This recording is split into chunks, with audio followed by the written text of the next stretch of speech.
Okay, originally I wanted to review this show for the 20th anniversary, but back at the end of May when I tried to, Peacock didn't have the whole SmackDown archive transferred yet. They only had like the last three seasons of SmackDown. Now they got pretty much everything on the Peacock thing. So yeah, I mean, this might be kind of a random time to do this review, but yeah, we're a little bit past the 20th anniversary of, in my opinion, is without a doubt the best SmackDown that they've ever done. The best, at least the best SmackDown main event. I'll definitely say that.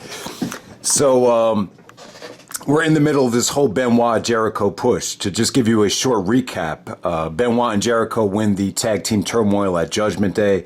Austin retains the WWF title over The Undertaker. The very next night on Raw, Benoit and Jericho win the tag team titles from Triple H and Stone Cold Steve Austin.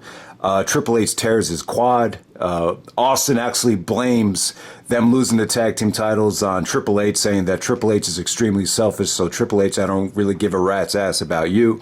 And then, Stephanie would actually fire back with a promo on this SmackDown in direct response to that. And then we go to Calgary, Alberta, Canada, where Stu Hart is in attendance, where Benoit actually gets screwed by Austin and Vince in sort of a Montreal revisited, where I believe Vince tells the timekeeper to ring the bell as Austin actually has Benoit squealing in the crossface.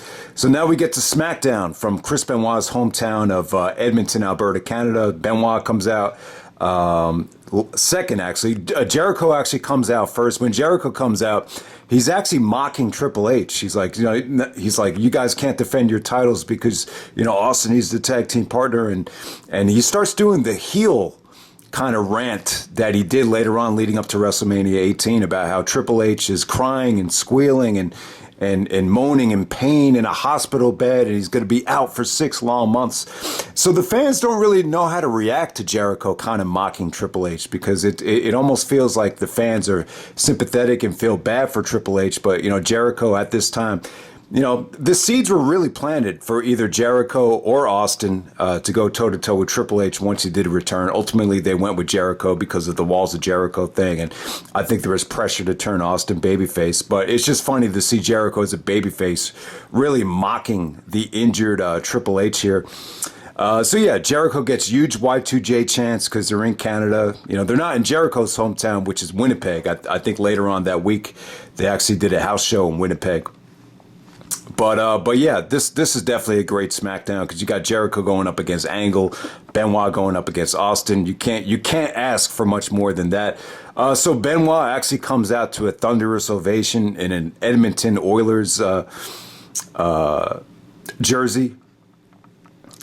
Basically Benoit and Jericho, they want to face Austin and Vince, to get the revenge on them. They want to defend the tag team titles against Austin and Vince McMahon, but Vince kind of downplays it. But while Benoit is actually mocking Austin for hiding behind the power of the chairman, Vince McMahon, Benoit's basically welcoming Austin to the House of Champions, Edmonton, Alberta, where the Oilers in the NHL actually won, 4 of their 5 Stanley Cups in this arena.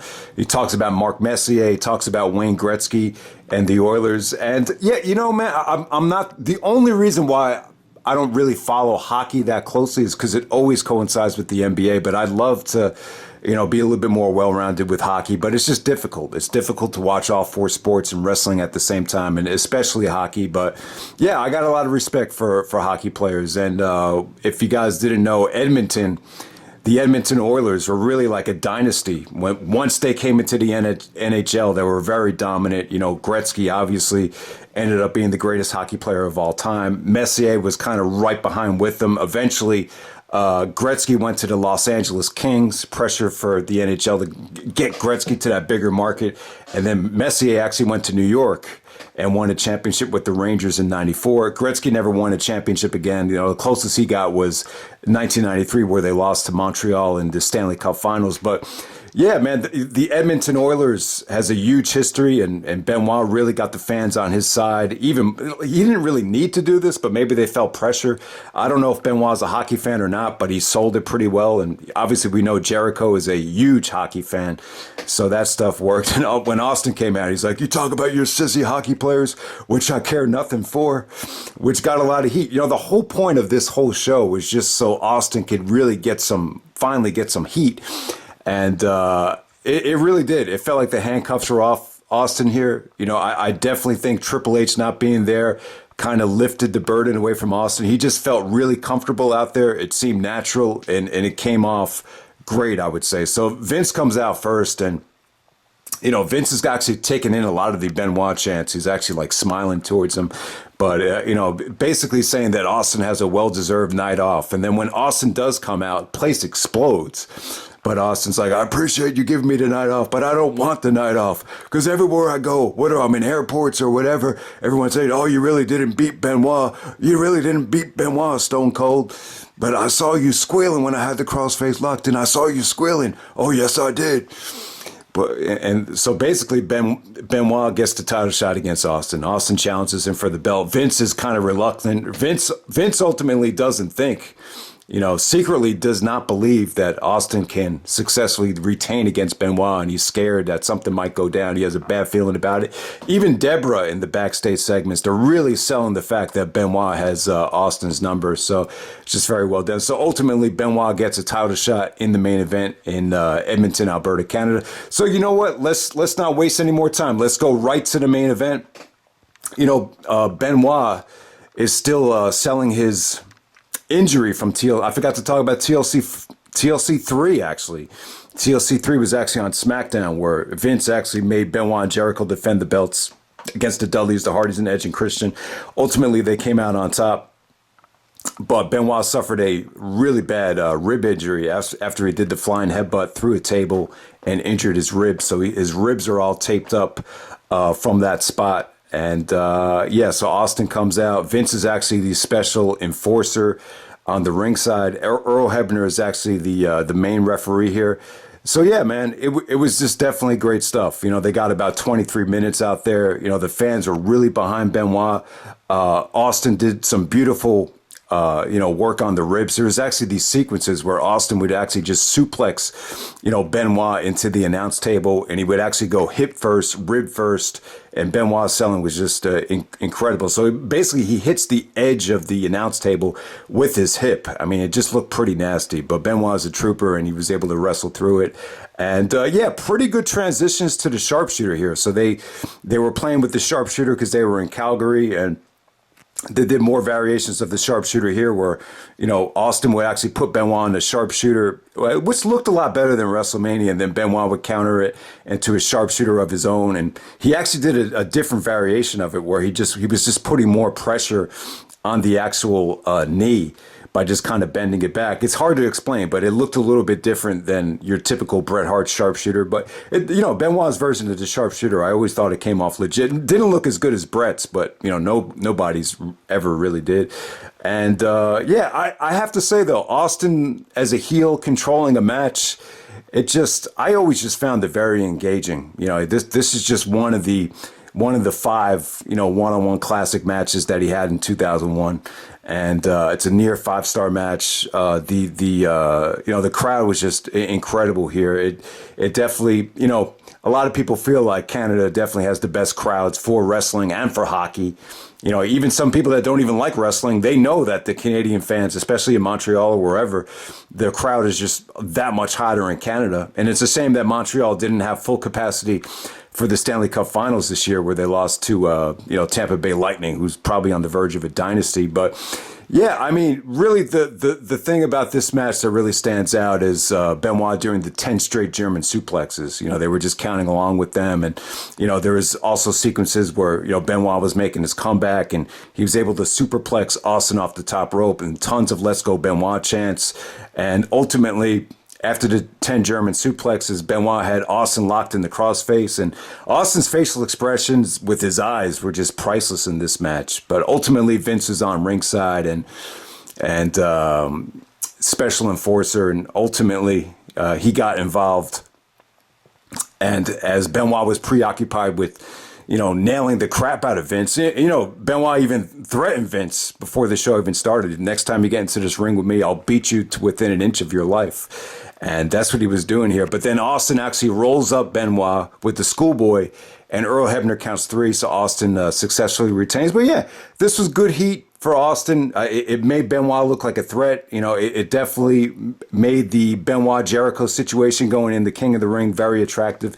And I still think the King of the Ring match is underrated. That to me, that's an example of a great triple threat match, that was able to, get by on its skill and athleticism and, overall ability, even without a spectacular crowd. There's a lot of reasons why that crowd, just wasn't as hot as this crowd. And maybe that's part of the reason why they wanted, Benoit to get the title shot in his hometown, because they knew that crowd was just going to be insane. Maybe they didn't have the confidence. Jericho actually got a title shot in Minneapolis the very next week, but it wasn't as memorable as this match. But this is just amazing stuff. So let me just briefly go through the rest of this SmackDown. Good SmackDown though. Really nothing bad on this show. I thought everything was at least enjoyable. Next up, you had Kane versus Edge. Obviously, these two guys would go on to have a hell of a history with babies and Lita and cheating and a whole bunch of stuff. It was kind of the bridge to the whole Matt Hardy and Edge feud. But if you remember, Edge returned at Backlash 2004 with a broken arm. In this case, it's the other way around. Kane's actually selling the broken arm from, the feud with the two-man power trip. But yeah, pretty good stuff. You could definitely see Edge is getting into better shape, but still not really on Kane's level yet. So Kane was able to beat him with the powerbomb just under 5 minutes. Not a bad match, but nothing to go out of your way to see. Next up, you got Bubba Ray Dudley actually taking out Hardcore Holly. Hardcore actually gets the assist from Crash Holly as he holds Bubba's leg to get the victory there. So big win for Hardcore Holly, as the Hollies were still, this is probably their last month of relevancy right before the invasion. So next up, we got the big money match. We got Kurt Angle actually taking on Y2J, Chris Jericho. So Vince actually promised Jericho a match with the Olympic hero, Kurt Angle. Yeah, great stuff right here. I mean, this combination was just red hot. This is the best I've ever seen Angle and Jericho look together in a ring. Was going along great. The transitions to the Walls of Jericho were good. Angle got a ton of heat, tons of "Let's Go Angle" chants. And, I was just listening to one of Conrad's podcasts, and he actually asked Angle, like, he noticed, like, you and Jericho were pretty much in direct competition a lot of different times, particularly going into the invasion. And, just overall, like, Angle was able to, get the title quicker, achieve more success quicker than Jericho. Yeah, without a doubt, Jericho, because he's from WCW, he probably did have to work harder. The longer the Jericho's title reign, was a little bit more of a bumpy road than Angle. So it definitely, Angle even admitted, like, there always was like natural tension between Angle and Jericho, and even Angle and Benoit at first, especially like in 2000 when they had just come over. But yeah, it was healthy competition, and ultimately Angle was always very supportive and happy for Jericho's success. But yeah, I mean, the match wasn't as good as it could have been. Obviously, you have Shane McMahon fighting through security to interfere here. The crowd exploded for Shane. Once the referees and the security was occupied with Shane, Spike Dudley actually comes in and hits Angle with the Dudley dog. Jericho is selling the shit out of an ankle lock and hits Angle with a lion salt to get the victory there. But yeah, while this lasted, I was just in heaven. I just thought that this was just an incredible combination, and it's just a shame that the WWE never really went back to this. They were, Jericho and Angle were, when you look back at their careers, besides 2000, they were always either on different shows, or they were always, heels together or baby faces together. So there really isn't a lot to look at in terms of Angle and Jericho in their prime. But, I must have missed it. There must have been something that, Spike and Angle did on one of the previous Raws. Angle was able to be so versatile and just work with everybody. So he must have worked with Spike Dudley on an episode leading up to this match. So Spike gets his revenge there. He's still trying to, prove himself to Molly Holly. He's still feuding with the Dudleys at that time. All right, so next up you have Rhyno actually taking on Raven, which is kind of like a weaker version of their Backlash match. You saw a lot of the weapons and tables and chairs and everything still come into play here. Basically, Rhyno actually picks up Raven and gives him a soft spear through a table to get the victory. They're nowhere near as groundbreaking as the Backlash match, but all the elements were still there. It was still a fun watch. It just kind of felt random and out of place to me in when you look at this show as a whole. All right, so next up, we got the Hardys actually teaming up with Eddie Guerrero to take on X Factor. At this time, Eddie's trying to get with Lita, like behind Matt Hardy's back, but Lita looks so hot here. I mean, her abs and her thong was just sticking out. I mean, she just looked in incredible shape. But, they were kind of going along with how, Lita was just trying to be Eddie's friend, but Eddie secretly was kind of sly and shady and, ultimately did want to hook up with Lita.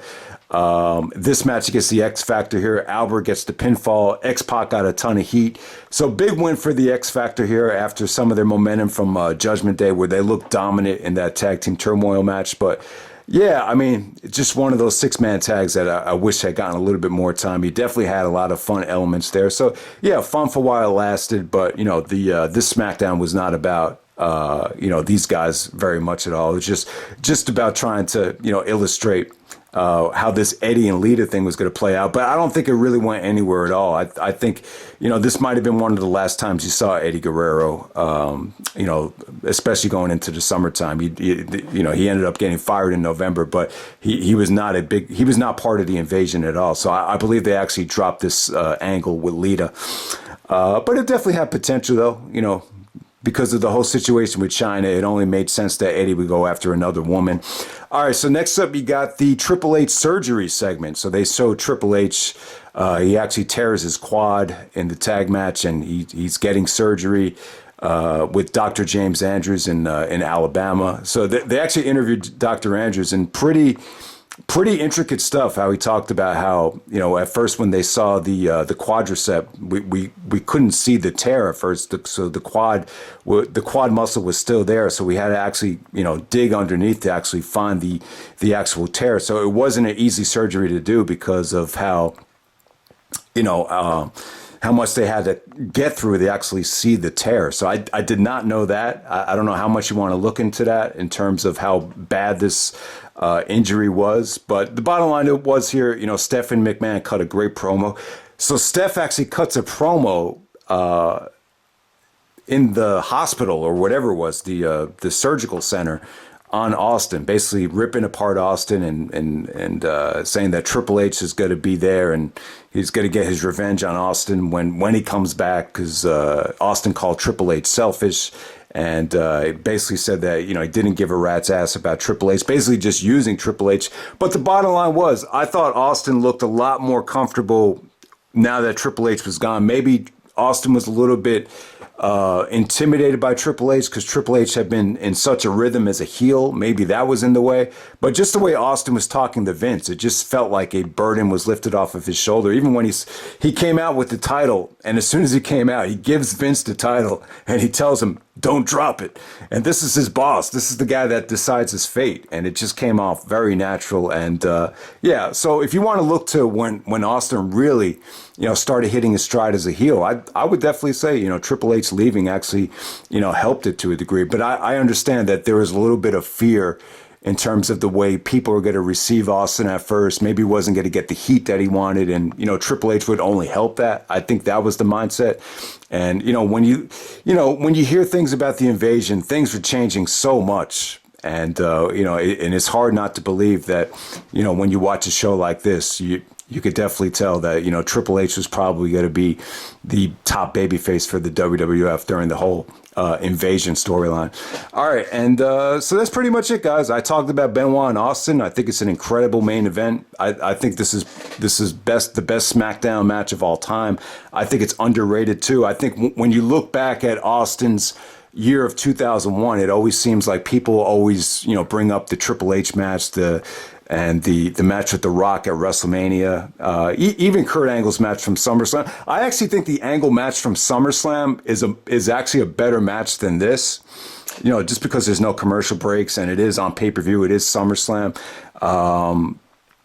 But to me, this is right there with it. And I definitely think it's a much better hometown crowd and performance than the Unforgiven match with Kurt Angle. The match at Unforgiven in Pittsburgh with Angle, there was just something about that crowd that was just lacking. I just think a lot of people were able to see through the invasion and just kind of thought it was two WWF guys going at it. Plus, you have the 9/11, aftermath there. And so I think that played into that match. But, this had just a red hot crowd for Benoit, before he went down with his neck surgery. So I still think it's an amazing match. So, yeah, enough has been said about this. Amazing show, amazing SmackDown. I love the Benoit and Jericho in Canada segment with, everything with the Oilers. I just love everything about this show. So it's for a television taping, I thought it was great stuff. So that's SmackDown from May 31st, 2001, and I'm out. All right.